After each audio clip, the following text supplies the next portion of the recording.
आम्ही वीज माफी केली। शेतकऱ्यांना वाटत होतं की खरं काय खोटं काय, परंतु माझ्या हातामध्ये बिल आहे, त्याच्या एका माझ्या शेतकऱ्याचं 10,000 रुपये बिल होतं, 10,000 रुपये सरकारने भरले आणि त्याला आत्ता बिल आलं 0 रुपये।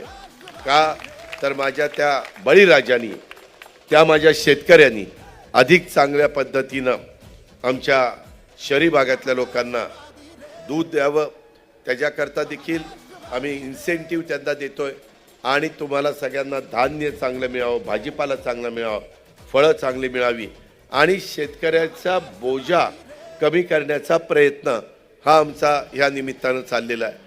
आम्हाला राज्य सरकार चालवत असताना राज्यातला सगळा घटक हा समाधानी राहिला पाहिजे, ही आमची भूमिका आहे आणि त्या भूमिकेतनं आम्ही पुढे चाललोय। तुझं नाव काय? भानुदास लक्ष्मण काकडे।